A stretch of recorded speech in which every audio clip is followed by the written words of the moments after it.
एक IPS officer के पास लगातार इस तरीके की शिकायतें आ रही थी कि साहब एक तिराहे के पास एक पुलिस चौकी है और उस पुलिस चौकी के सामने जो है कुछ पुलिस वाले और दलाल लोग मिल करके ट्रक वालों से जो है वसूली करते हैं और जब उनको पैसा ना दो तो वो लोग बहुत ही ज़्यादा गाली गलौज करते हैं और मारपीट करते हैं। तो इस तरीके की शिकायत जब एक आईपीएस ऑफिसर के पास आती है तो वो सोचते हैं कि हो सकता है कि कुछ गड़बड़ी की वजह से या जो है कुछ जानबूझकर ऐसी शिकायतें जो है की जा रही हों। लेकिन शिकायतें जब बढ़ने लगती हैं, उनका दायरा जब बढ़ने लगता है, वो शिकायतें 1, 2, 3 नहीं लगभग 4 से 5 शिकायतें आ जाती हैं, तब उस आईपीएस ऑफिसर को लगने लगता है कि शायद हो सकता है कि इस बात में कुछ न कुछ सच्चाई हो, इसकी तह तक हमको जाना चाहिए। तो वो अपने एक सीनियर जो है ऑफिसर से बातचीत करते हैं और उनको पूरा माजरा बताते हैं कि सर ऐसी-ऐसी बात है। तो वो कहते हैं कि ठीक है, इसमें कोई प्रॉब्लम की बात नहीं है और वो दोनों जो है आईपीएस ऑफिसर लोग मिल कर के जो है एक प्लानिंग के तहत काम करते हैं और उस प्लानिंग में जो है एक सब इंस्पेक्टर को भी मिला लेते हैं और वो लोग आपस में सोचते हैं कि क्यों ना जो है एक दिन एक ट्रक ड्राइवर से बातचीत करके उसमें जो है कंडक्टर बन करके चला जाए और इसकी जाँच पड़ताल पूरी तरीके से की जाए कि आखिर इसकी सच्चाई क्या है। तो एक दिन ऐसा ही होता है कि वो दोनों लोग जो है दोनों आईपीएस ऑफिसर जो होते हैं वो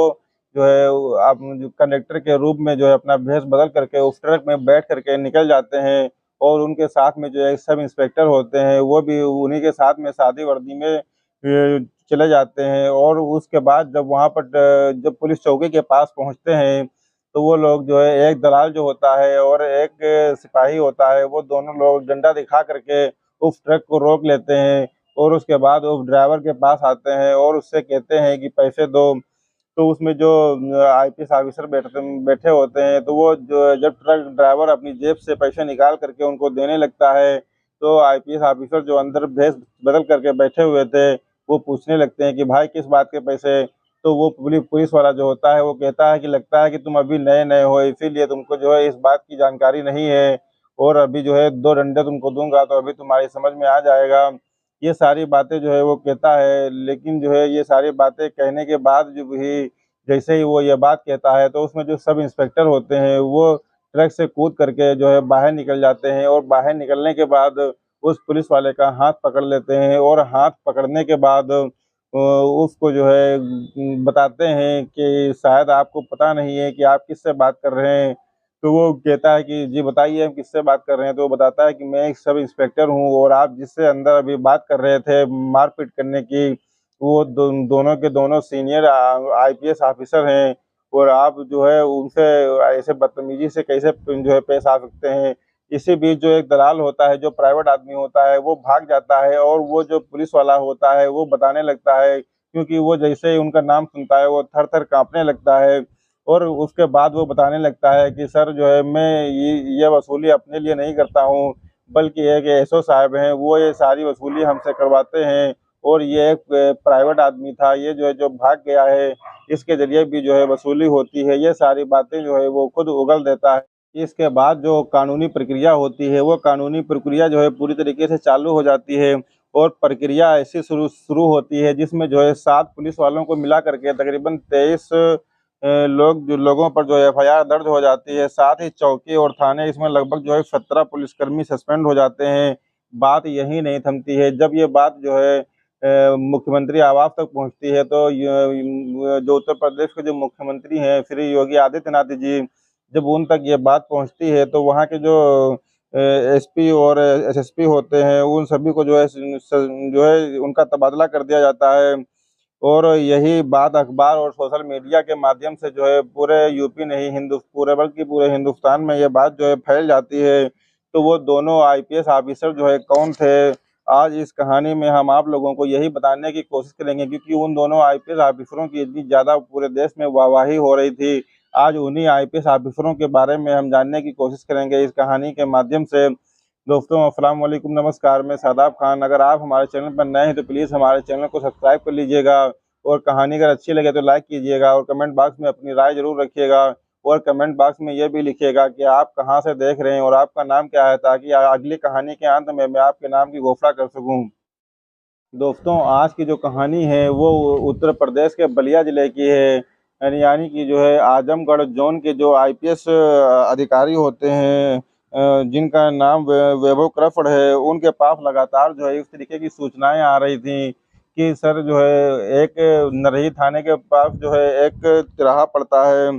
जो है बलिया का एक थाना है नरही, उसका जो है एक तिराहा है, वहाँ पर लोग जो है खड़े हो जाते हैं और उनके साथ जो है कुछ पुलिस वाले भी खड़े हो जाते हैं और उसके बाद वहाँ से जितने भी ट्रक वगैरह जो निकलते हैं तो उनसे अवैध रूप की वसूली की जाती है। तो ये सारी बातें जब आईपीएस ऑफिसर सुनते हैं तो पहले तो वो इस बात को बहुत ही हल्के में लेते हैं और हल्के में लेने के बाद वो टाल देते हैं, लेकिन उसके बाद उनके पास इस तरीके की कई सारी शिकायतें आने लगती हैं। तो जब कई सारी शिकायतें आने लगती हैं तो वो सोचते हैं कि शायद इस पर जो है कुछ ना कुछ कार्रवाई करनी चाहिए। तो उनके जो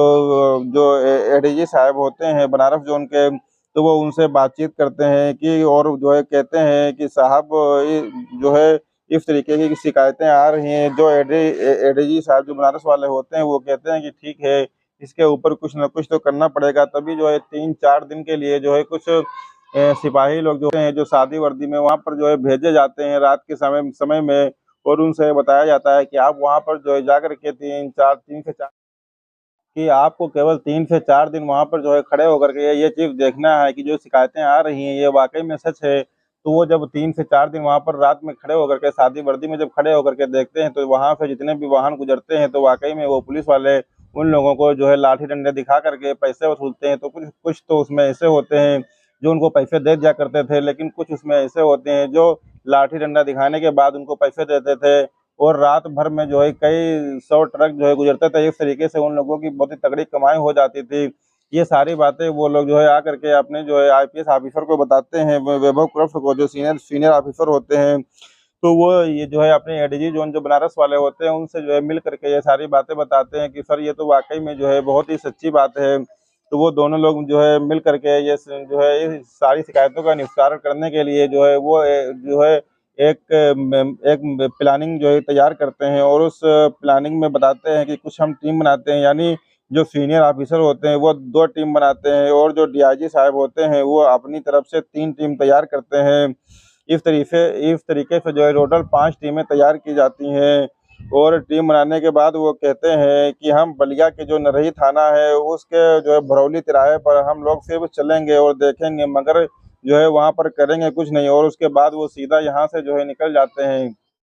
ये वाक़या रात के लगभग 1 बजे का होता है। वो सारी जो है 5 टीमें जो बनाते हैं, वो पाँचों की पाँचों टीमें जो है गाड़ी में सवार होकर के सादी वर्दी पहन कर के वहाँ से जो है निकल जाते हैं। कोई पुलिस की वर्दी वग़ैरह नहीं पहनते हैं और उसके बाद वो डायरेक्ट जो है भरौली तिराहे से होकर के जो है गुज़रते हैं और भरौली तिराहे पर पहले रुकते हैं। उसके बाद वो बक्सर की तरफ जो है निकल जाते हैं और थोड़ी दूर जो है जो गंगा नदी का जो पुल पड़ता है, उस पुल को पार करने के बाद जब वो थोड़ा-सा आगे निकल जाते हैं, उसके बाद वो वापस आने की सोचते हैं और जब वो वापस आते हैं तो उसी तिराहे पर जब वो वापस आते हैं तो देखते हैं कि वहाँ पे जो है कई सारे जो है सादी वर्दी में कुछ दलाल लोग होते हैं जो पैसे की वो वसूली कर रहे थे और एक जो उसमें पुलिस वाला होता है वो होता है और बाकी 3 पुलिस वाले और होते हैं जो कुर्सियों पर जो है बैठे बहुत ही जो है अच्छी तरीके से जो है आराम कर रहे थे। यही सारी चीज़ें होती हैं और वो जो लोग जो है अच्छी तरीके से वो वसूली कर रहे होते हैं और जब वो लोग वापस उधर से होते हैं,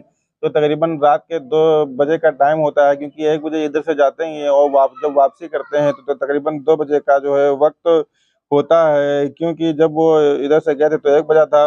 और देखते हैं कि एक लगभग जो है कि एक पुलिस वाला है जिसका नाम जो है हरिदयाल है, वो पुलिस वाला जो है अलग-अलग तरीके से जो है पैसे वसूल रहा था और अलग-अलग तरीके से पैसे व वसूलने के बाद जो है 3 पुलिस वाले आराम से कुर्सियों पर जो है बैठे होते हैं। लगभग 15 या 20 लोग जो है सादी वर्दी में थे और वो इधर-उधर खड़े हुए थे। वो इस तरीके से जो है रोब गाँठ रहे थे ताकि जैसा कि लग रहा था कि वो जो है वही खुद पुलिस वाले हों और जब भी वहाँ से ट्रक गुज़र रहे थे, अब ट्रक की जो है वहाँ पे बहुत ही ज़्यादा संख्या में, सैकड़ों की संख्या में वहाँ पे ट्रक होते हैं, तो इसलिए वो जो 15 लो 20 लोग जो होते हैं, वो जो है इनके साइड में खड़े होकर के जो है पैसों की वसूली जो है कर रहे थे और जो है साइड में इसलिए भी खड़े थे ताकि जो है कोई दूसरे जो है वाहनों को आने-जाने में किसी भी तरीके की जो है कोई परेशानी ना हो। इसी बीच जब पैसे माँगे जाते हैं, तो जो 5 टीमें होती हैं, 5 टीमों के जो पुलिस वाले होते हैं, तो वो जा करके उतर करके और जो पुलिस वाला होता है हरिदयाल उसका जो है हाथ पकड़ लेते हैं और जैसे ही उसका हाथ पकड़ते हैं तो वो पूछता है कि क्या बात है, आप लोग कौन हो?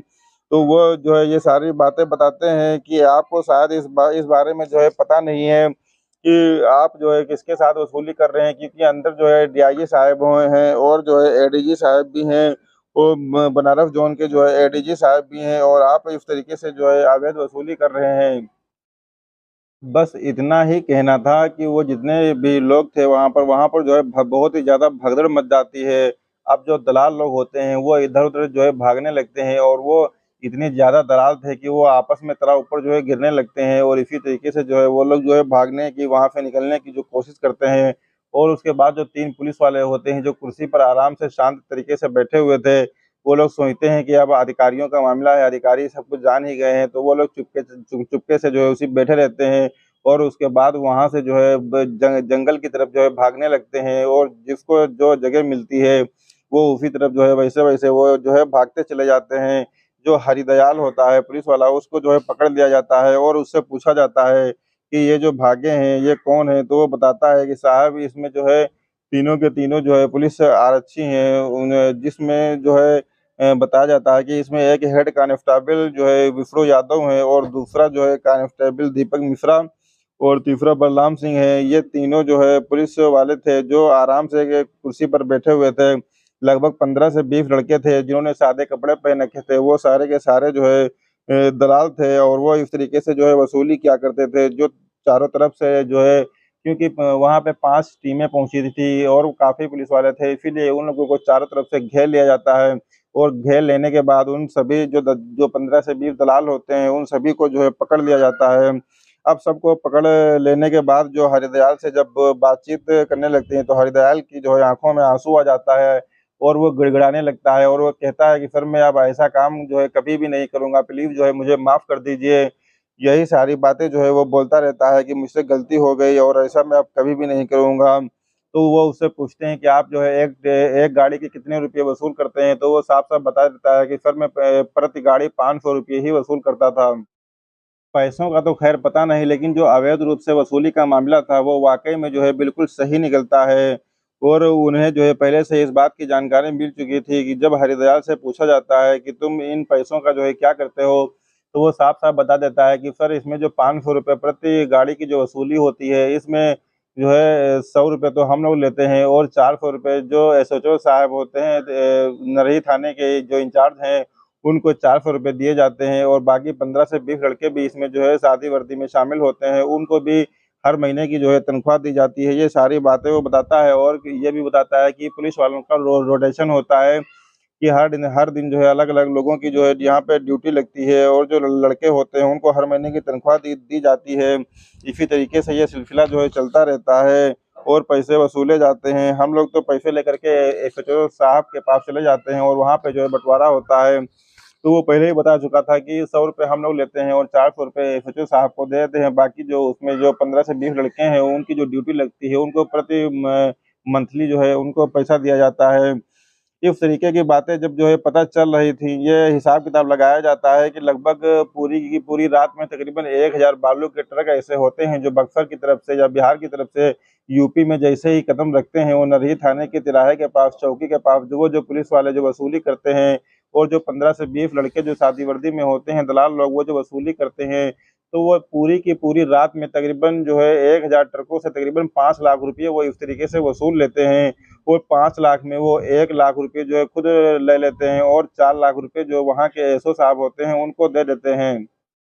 अब जैसे ही अधिकारियों को पता चलता है तो वो बहुत ही सख्ते में आ जाते हैं और सोच में पड़ जाते हैं कि वाक़ई में ये जो सूचना अभी तक जो मिल रही थी वो सारी की सारी सूचना सही थी और उन लोगों के खिलाफ जो क कार्रवाई होती है, क्योंकि जो एडीजी साहब होते हैं और जो उनके साथ में पुलिस वाले होते हैं वो उन सभी लोगों की जो है तलाशी लेते हैं और तलाशी में उस वक़्त प्रेज़ेंट टाइम में तकरीबन ₹3760 ₹7360 के आस-पास जो है मिलते हैं। अब वहाँ के जो अगली जो शिकायत थी, क्योंकि यहाँ से लगभग 5 किलोमीटर दूर एक चौकी पड़ती है कोटाडीह, उस पर भी शिकायत की कि यहाँ पर जो है इस तरीके से भी वसूली होती है।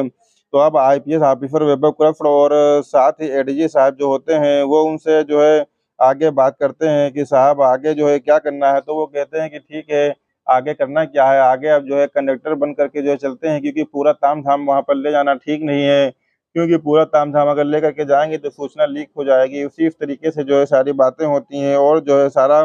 तामा-झामा जो है बुना जाता है और सोचते हैं कि इसमें जो है किसी भी तरीके की जो है गड़बड़ियाँ ना हो, तो शायद इसमें जो है गड़बड़ी हो जाएगी। इसमें जितने भी लोग जो है पकड़े जाते हैं, उन सबको नरही थाने में जो है बंद कर दिया जाता है। लेकिन यह सूचना जो है अभी तक लीक नहीं हुई थी, क्योंकि इस ब बात में जो है इस टीम में जो है एक शर्त रखी गई थी कि जितने भी टीम के सदस्य थे, उन लोगों से ये सारी चीज़ें पहले ही बता दी गई थी आईपीएस वैभव कृष्ण के द्वारा कि अगर इन टीमों के जो भी सदस्य हैं, वो अगर किसी भी सूचना को जो है वो लीक करते हैं, तो उनके खिलाफ सख्त से सख्त कार्रवाई की जाएगी। तो इसीलिए उन लोगों में से जो है कोई लोग भी जो है इस सूचना को जो है लीक नहीं करता है और जो है उनके जो ज़िले के एसएसपी होते हैं, बाकी अधिकारी होते हैं, एसपी होते हैं, बाकी सारे अधिकारी आराम से जो है इत्मीनान से सो रहे होते हैं और वहाँ पर सब कुछ सारा जाँच वगैरह चल रही होती है। अब चाहे चौकी इंचार्ज हो, चाहे वो थाना अध्यक्ष हो, किसी को जो है कानो-कान खबर नहीं होती है कि यहाँ पर जो है इतनी बड़ी छापेमारी चल रही है और 5 की 5 टीमें जो है रात में जो है वो छापेमारी कर रही हैं। किसी को कानो-कान इस बात की बिल्कुल भी खबर नहीं लगती है। इसी बीच एक ड्राइवर वहाँ से गुज़रता है जो है गाज़ियाबाद की तरफ जा रहा था, तो उस ट्रक वाले को रोका जाता है और उससे कहता है और उससे पूरी की पूरी बात बताई जाती है कि हम लोग ऐसे जो है आईपीएस और आईएएस ऑफिसर हैं और हम लोग आपकी गाड़ी से जो है आपके सहायक के रूप में कंडक्टर बन करके चलेंगे और 3 लोग हमारी टीम का हिस्सा हैं, वो इसमें जो है बैठेंगे और हम लोग आगे जो है जानकारी करना चाहते हैं कि वहाँ पे वसूली होती है कि नहीं? तो वो कहता है कि ठीक है और उस ड्राइवर का नाम जो होता है वो जयराम शर्मा होता है। उसका जो ट्रक ड्राइवर का जो होता है तो गाड़ी का जो नंबर भी होता है वो यूपी 61 80 27 56 उससे जो है बातचीत की जाती है और उससे पूछा जाता है कि जो है कहाँ जाते हो? सारी चीज़ें जब मुकम्मल हो जाती हैं, उसके बाद वो लोग उस गाड़ी में बैठ कर के जो है गाज़ियाबाद की तरफ जब निकलते हैं, तो जैसे ही जो ब वहाँ न नर वो जो आगे कोटाडी जो थाना जो चौकी होती है, उसके पास जैसे ही पहुँचते हैं, तो वहाँ पे जो है वो लोग पहले ही से लाइन जो है लगी हुई थी ट्रकों की, क्योंकि वहाँ पे जो है ₹500 ₹400 इस हिसाब से जो है हर ट्रक वाले से वसूली हो रही थी, तो काफ़ी लंबी लाइन लगी होती है। उसके बाद जब इनका नंबर आता है, तो वो एक पुलिस वाला होता है, तो वो जैसे ही जो है आता है ड्राइवर के पास, वो ड्राइवर से कहता है कि पैसे निकालिए। तो इसी बीच जो उसके अंदर आईएएस, आईपीएस ऑफिसर बैठे होते हैं, तो वो पूछते हैं कि जो है पैसे किस बात के? तो जो है वो उनको हड़काते हुए जो है कहता है वो सिपाही कहता है कि जो है ज़्यादा जो है ज्ञान देने की कोशिश मत करो वरना डंडा पेल दिया जाएगा। इस तरीके की जो है भाषा का वो प्रयोग करता है, जो कि जो है ये भाषा प्रयोग सही नहीं होती है। गाड़ी के अंदर सब इंस्पेक्टर जो है बैठे हुए थे, उनको जो है थोड़ा गुस्सा आ जाता है और वो ट्रक से उतर कर के वो नीचे कूद जाते हैं और कूदने के बाद उस सिपाही का जो है हाथ पकड़ लेते हैं। सिपाही का नाम सतीश गुप्ता होता है और जैसे ही उसका हाथ पकड़ा जाता है, तो वो जो सब इंस्पेक्टर होता है, वो कहता है कि तुम्हारा दिमाग खराब है, तुमको शायद पता नहीं है कि तुम किससे बात कर रहे हो। ट्रक के अंदर जो बैठे हुए हैं, वो एक आईएएस ऑफिसर हैं और आईपीएस ऑफिसर हैं, एडीजी साहब हैं, डीआईजी साहब हैं। उन लोगों के सामने और जो है उसमें जो है आईपीएस ऑफिसर जो है वैभव कृष्ण बैठे हुए हैं। उनका नाम जो है इतना ज़्यादा वैसे भी सुर्खियों में था, क्योंकि वो इतने ज़्यादा ईमानदार व्यक्ति थे और उनका व्यक्तित्व ऐसा था कि बल्कि इस प्रदेश में ही नहीं बल्कि पूरे भारत देश में जो है उनकी एक अलग अलग ही पहचान थी। उनको जो है उनके नाम को बहुत ही अच्छी तरीके से जाना और पहचाना जाता था। तो वो जैसे ही वो सिपाही उनका नाम सुनता है, वो थर-थर काँपने लगता है और जो है हाथ जोड़ कर के जो है उनके सामने खड़ा हो जाता है और कहता है कि सर मेरी कोई गलती नहीं है। तो वो सब इंस्पेक्टर पूछते हैं कि तुम्हारे साथ में जो ये सादी वर्दी में था, ये कौन था? तो वो कहते हैं कि ये जो है ये एक दलाल था जिसके माध्यम से जो है वसूली होती है, तो वो पूरी की पूरी बात बताता है। सर ऐसी-ऐसी बात है जो है क्योंकि जो चौकी इंचार्ज हैं वही लोग जो है हम लोगों की रोटेशन के हिसाब से ड्यूटी लगाते हैं और इन दलालों के माध्यम से जो है हर ट्रक ड्राइवर से जो है ₹500 की वसूली होती है और उस वसूली को इकट्ठा करके इन लोगों में भी जो है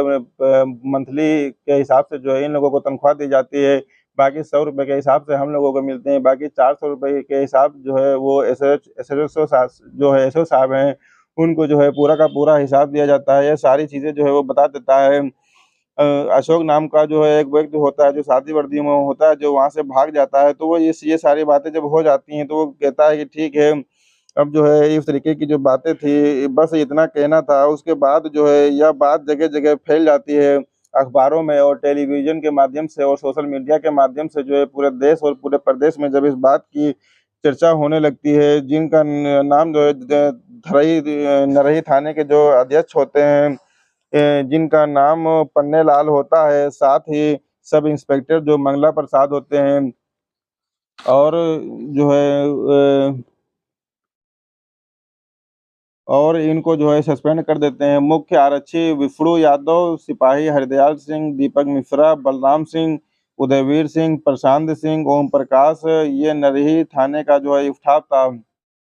इनको जो है तत्काल जो है निलंबित कर दिया जाता है और कोटा का जो स्टाफ स्टाफ होता है, उसमें जो है प्रभारी राजेश कुमार होते हैं, साथ ही जो है मुख्य आरक्षी चंद्रजीत यादव होते हैं, औरंगजेब खान होते हैं, सिपाही परविंदर यादव और फतीफ चंद्रगुप्ता, पंकज कुमार यादव, ज्ञान चंद्र, साथ ही धर्मवीर, कुल मिलाकर के 17 पुलिस वाले होते हैं। इनको सस्पेंड कर दिया जाता है। अब अगला दिन निकलता है, इस जिले के एसपी देवराज वर्मा साथ ही दुर्गा शंकर जो कि एसपी हैं, इनको जो है कुछ नहीं पता था कि हमारे जिले की फलाँ चौकी में जो है और फलाँ थाने में कुछ इस तरीके की जो है बड़े अधिकारी कार्रवाई कर रहे होते हैं। साथ ही जो सीओ साहब होते हैं, उनको भी इस ची जो जिनका नाम होता है शुभम सूचित, उनको भी इस चीज़ का जो है बिल्कुल भी पता नहीं था। सुबह के तकरीबन 8 के 9 बजे के आसपास का वक़्त हो रहा था। इत्तेफ़ाक से उसी नरही थाने की तरफ जो है रुख करते हैं। नरही थाने में जो है कम से कम पुलिस वाले कई दलाल जो है बंद हो चुके थे। जैसे ही अंदर एंट्री करते हैं, पता चलता है कि यहाँ पर तो रात में डीआईजी साहब और आईडीजी साहब मिल कर के रात में जो है छापा मारते हैं और छापा मारने के दौरान इन लोगों को जो है सस्पेंड कर दिया जाता है और पकड़ कर के नरही थाने में बंद कर दिया जाता है। इनको या तो पता नहीं था या फिर जो है ना पता होने का ये लोग जो है नाटक कर रहे होते हैं। अब जैसे ही ये बात मुख्यमंत्री कार्यालय तक पहुँचती है, तो उत्तर प्रदेश के मुख्यमंत्री श्री योगी आदित्यनाथ जी जो होते हैं, वो जो है तुरंत एक्शन में आ जाते हैं और वहाँ पे जो है एसपी देवराज वर्मा के साथ जो है एसएसपी दुर्गा शंकर तिवारी का जो है तबादला कर दिया जाता है और इनको जो है वेटिंग लिस्ट में डाल दिया जाता है और जो सीओ होते हैं शुभ सूचित इनको सस्पेंड कर दिया जाता है। साथ ही आदेश कर दिया जाता है कि सीओ थानाध्यक्ष, चौकी इंचार्ज इनकी संपत्ति की जाँच होनी चाहिए। कहीं ऐसा तो नहीं क्योंकि इन्होंने लंबे समय तक जो है इन जगहों पे काम किया है और इस तरीके की जो है वसूली की है, तो ऐसा तो नहीं है कि बहुत ही सारा धन कमाया हो और उस धन का इन लोगों ने जो है क्या किया है, कितनी भी संपत्ति जो है खरीदी, कितना संपत्ति कमाया है, कुल मिलाकर के जितनी भी संपत्ति है उसकी जाँच-पड़ताल होगी और जो है कार्रवाई होगी। साथ ही जितने पुलिसकर्मी यानी कि 117 पुलिसकर्मी जो है निलंबित हो जाते हैं, इनकी आवास तक के जो है सील कर दिया जाता है और उन्होंने जो है अवैध रूप से वसूली की थी, कितनी हिस्सेदारी जो है और कहाँ रखी है, बैंक खाते, कॉल डिटेल वगैरह सर्विलांस पर जो है लगा दिया जाता है। कॉल डिटेल से जो है निकाला जाएगा। आखिरकार इन्होंने जो है पिछले दिनों कितने रुपयों की वसूली की है, बात कितने दिनों और कितने रुपयों की वसूली की है अधिकारियों क तक की जो है थी, शासन तक जो है पहुँच जाती है। सब इंस्पेक्टर सुशील कुमार इस मामले में एफआईआर दर्ज कराते हैं जिसमें 7 पुलिसकर्मी होते हैं, टोटल 23 लोग होते हैं जिनके ऊपर नई धाराएँ और नया कानून जो है बनाया जाता है। भारतीय न्याय संहिता इसकी जो है धाराओं में मुकदमा जो है दर्ज कर लिया जाता है। मुकदमा दर्ज करने के बाद मामला जो है सोशल मीडिया पर जो है तेज़ी से वायरल होने लगता है। जिनके खिलाफ एफआईआर होती है तकरीबन 26 से 28 या 30 लोगों के खिलाफ जो है एफआईआर होती है और एफआईआर दर्ज होने के बाद जो है उनको जो है एफआईआर होने के आस-पास के जो है जितने भी ज़िले होते हैं, जहाँ पर जो है अवैध रूप से वसूली होती है, वहाँ पर जो है बहुत ही तेज़ी से इस बात के लिए जो हड़कंप मच जाता है कि जी कितनी ब जो है अच्छी तरीके से जो है वहाँ पे छापा मारा गया है, तो वहाँ पे हड़कंप मच जाता है और एक ऐसे आईपीएस ऑफ़िसर की ज़रूरत है, जैसे कि हमारे जो है ये वैभव कृष्ण जो आईपीएस ऑफ़िसर हैं, जो इतने ईमानदार हैं और अपनी इतनी ईमानदारी से काम करते हैं, जो रात में जो है चोरी-छिपे टीम बना कर के जो है व वसूली करने वालों के खिलाफ जो है इतनी सख्त कार्रवाई की, ऐसे लोगों की जो है इस समाज को, इस भारत को ज़रूरत है और ऐसे लोगों को जो है हमारा सलाम है। इसमें जो है बात प्रशासन तक जाती है तो मुख्यमंत्री श्री योगी आदित्यनाथ भी इसमें जो है सक्रिय हो जाते हैं और वो भी आदेश करते हैं कि ये आगे कहीं पर जो है कुछ इस तरह की अगर कोई भी बात मिलती है तो उसे जो है बख्शा नहीं जाएगा। दोस्तों ये कहानी जो हमने आपको सुनाई है दोस्तों, ये कहानी हमने सोशल मीडिया के माध्यम से हमने इस कहानी को अर्जित किया है। इसमें जितनी भी चीज़ें, जितने भी तथ्य बताए गए हैं उस दोस्तों उन तथ्यों को जो है हमारा चैनल द रियल स्टोरी पूरी तरीके से जो है इसकी पुष्टि नहीं करता है और ना ही जो है इसकी सच्चाई को बताता है। दोस्तों जिस हिसाब से हमने सोशल मीडिया के माध्यम से इस कहानी को अर्जित किया है, उसी हिसाब से हमने जो है अपने चैनल के ऊपर इसको प्रकाशित किया है, इसमें हमारा कोई दोष नहीं है। दोस्तों ये कहानी आपको कैसी लगी? अगर अब आपको ये कहानी अच्छी लगी हो तो प्लीज़ लाइक कीजिएगा, कमेंट कीजिएगा और दोस्तों मिलते हैं एक नए दिन, एक नई कहानी के साथ, तब तक के लिए शब ख़ैर।